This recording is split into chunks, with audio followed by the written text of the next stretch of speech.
I'm Sora Luxon, and this is Hermetic Principle number 3, the principle of vibration. This would likely be my favorite of the 7 Hermetic principles if I had to choose one, simply for how revealing it is on how we are and how the others around us are and how useful that is to start working with. So, the principle of vibration, sorry, moving in my chair here to grab my coffee, is that everything moves and nothing is ever at rest. Nothing is ever still. Everything is in motion. Everything is a vibration functioning at a different frequency. Matter, like rocks, plants, the chairs I'm sitting in, right, vibrates. Sounds and thoughts also vibrate. Some things vibrate at a higher or faster rate, and some things at a lower or slower rate. The frequency of energy's vibration defines the realm of the seen and the unseen. Vibration is what is going to create the levels of vibration. The scale is what creates the boundaries between those planes. A lower frequency vibration allows those things in the realm of the physical that we inhabit to be translatable to our sight, for instance, by being within the vibration of physical light. The principle of vibration can also be used to tune, right? We can tune into others, we can tune into things by matching their vibration. By useful application of the law of vibration, we can not only tune into others, understanding their nature better, but sometimes by tuning into them, we understand ourselves better. We can stimulate action and desire to inspire, right? If someone's in a low frequency state, we can bring them to a higher frequency vibration. And in raising a vibration of someone else, we raise our own as well. The more you become love, say, the more you will have love. The more you will be an inspiration for others, the more inspiring you become. That's just common sense, right? You can see the principle of correspondence there. The law of attraction functions within this principle, within the principle of vibration, but it's only a partial law. So when people are always going on and on about the law of attraction, it's a half-truth. All things are half-truths, right? But that one really is, it's only one aspect. It's one partial piece of this much greater principle. Because the principle of vibration defines more than just attraction. You will attract or correspond with whatever is vibrating at the rate of your dominant thoughts, which is what people love to talk about so much. But we don't only attract, we also repel, right? Matter doesn't also have just one function at a time, right? We not only inspire, but we also quell. By inspiring someone or something, sometimes we're quelling other things within that same action. Everything moves within the principle of vibration, not just positive and negative mental energies. It's also true on the planes of force, on the mental planes. Everything is in rates of vibration. Everything, everywhere. Sound, heat, consciousness, electric brain waves, cells, right? So the idea of vibration only having to do with the law of attraction or having positive thoughts, that's really only one aspect of this much larger law.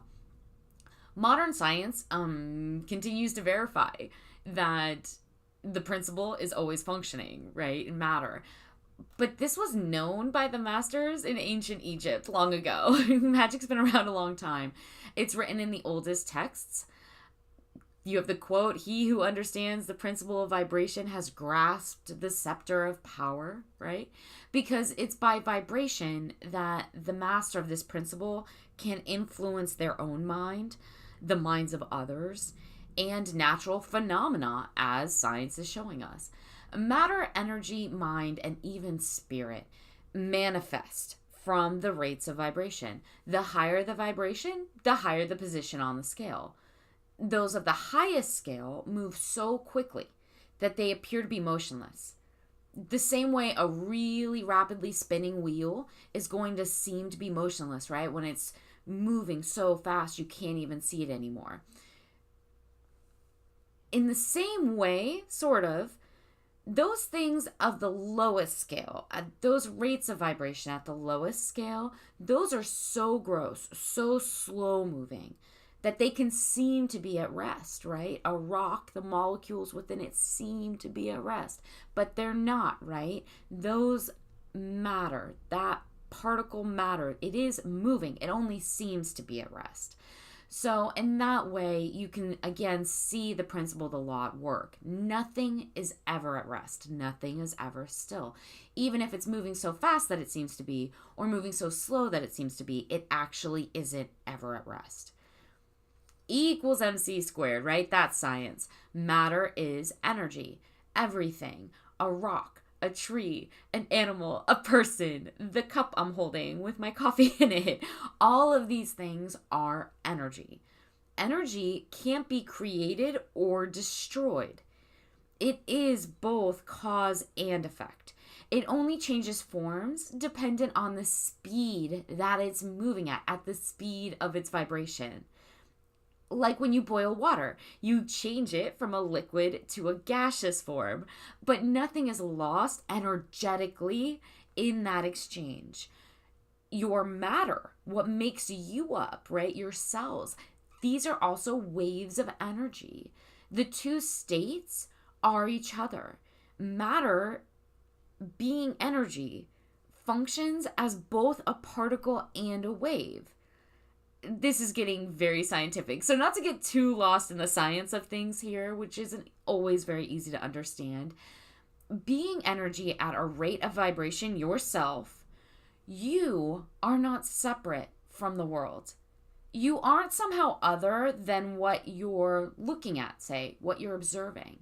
Instead, you are, because it's all at a rate of movement. It's all moving at a rate of vibration. You are the creator of your perception, of your own reality.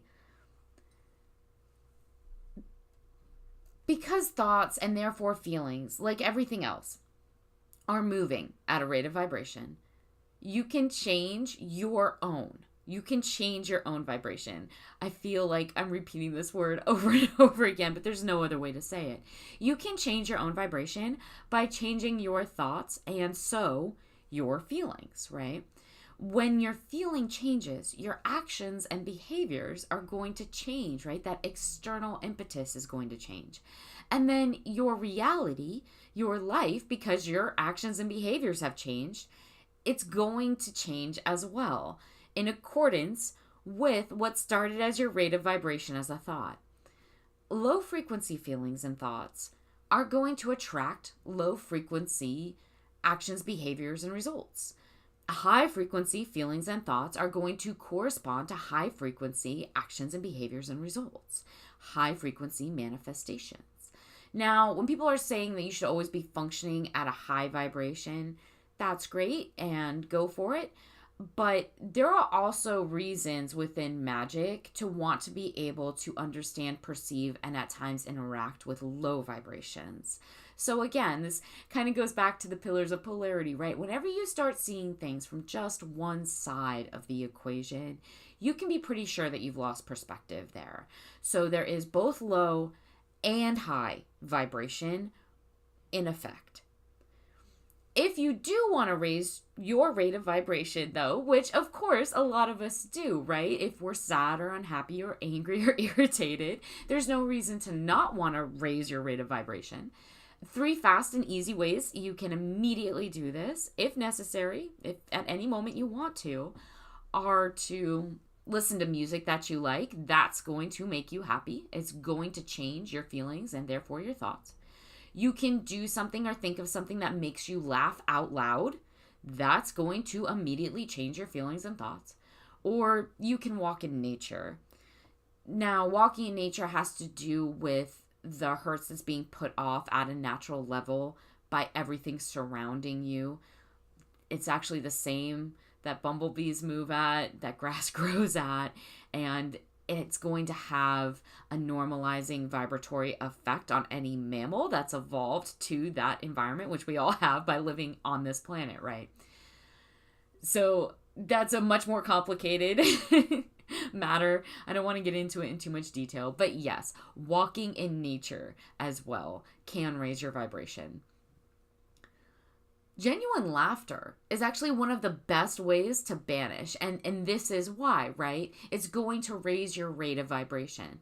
No matter what's coming at you that you might want to banish or revoke or remove from your sphere, right? Say it's a bad mood, a dark silhouette of some kind, imagined or otherwise, an unfortunate obstacle that you've come across. It could be your own shadow self that you're working with on purpose and have reached a certain limit where you now need to move away from it or step back until you can reapproach it.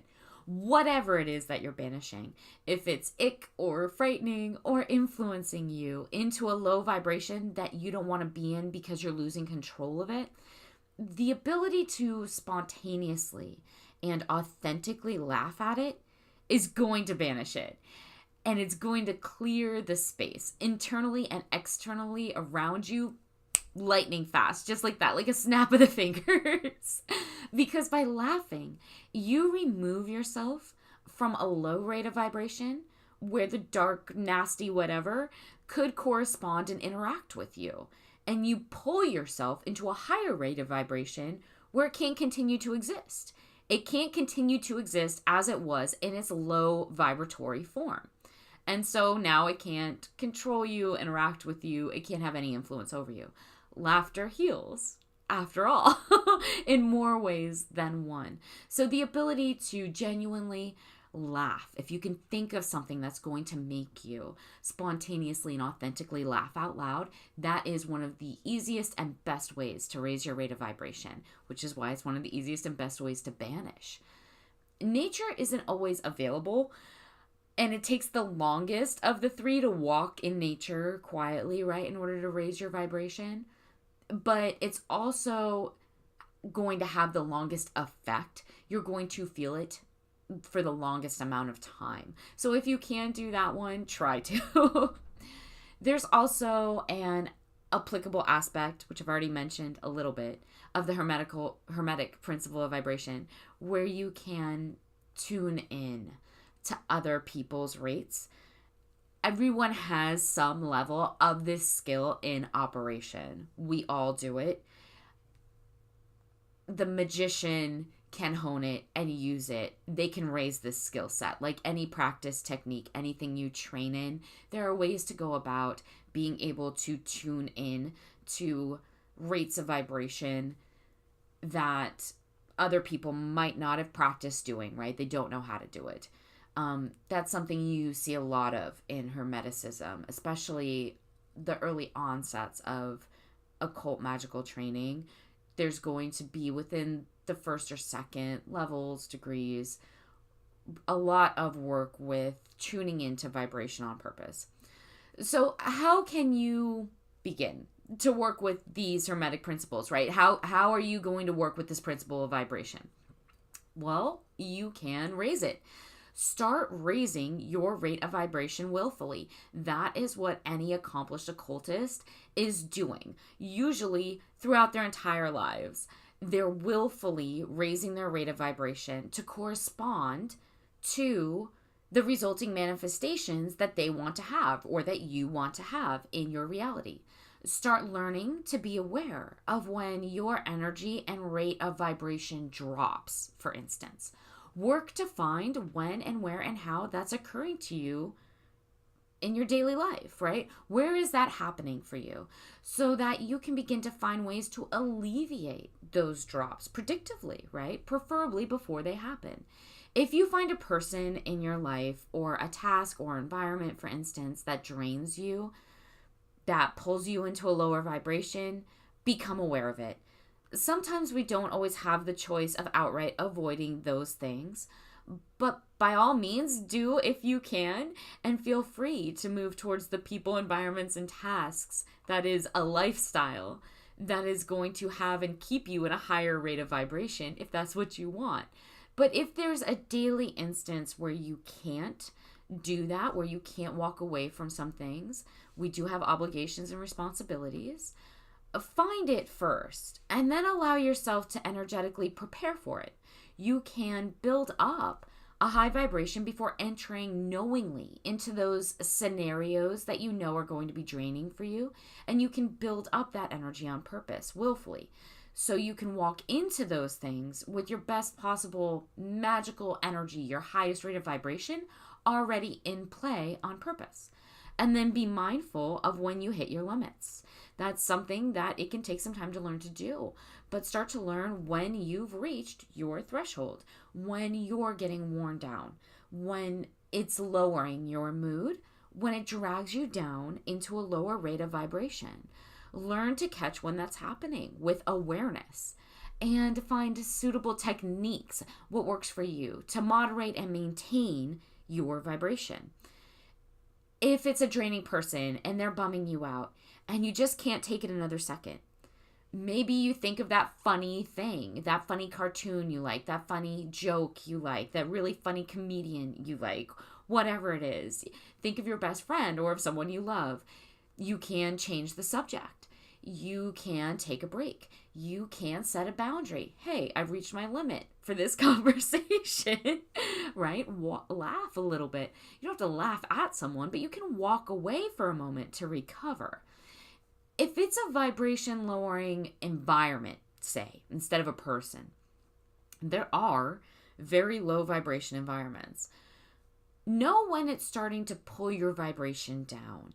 And again, you can take a break. You can take a short walk. You can get away. Even if you can't get away physically, sometimes you can't, right? Even if it's only mentally. Mentally is huge. Get away for a minute. Go to Bermuda in your mind if that's your thing. Go be with that friend for 30 seconds. That makes you feel good. Be enjoying the sunlight on your skin if you're stuck inside. Do it mentally. Meditate. Visualize. Give yourself that 60 seconds. That's going to raise your vibration again. Do whatever works for you. It could be a lot of different things, but re-raise your vibration and recharge. This seems like common sense stuff, right? Seemingly, but the magician, the user of magic, has control and takes control. Remember, I'm always talking about this inside the principles, inside the magic lessons. I'm always saying this, that you're taking control by will, by your own will. High magic practitioners of the occult are never victims. A victim mentality serves no one. If it's serving no one, it certainly can't serve you, right? So that's including yourself. It serves no one to have a victim mentality. And being in a low vibration without the ability to choose to change it by will is being a victim of it, right? So you're going to want to stop doing that. You can start training yourself and using the law of vibration to your own benefit with very real and immediate effects in your life. Until next time.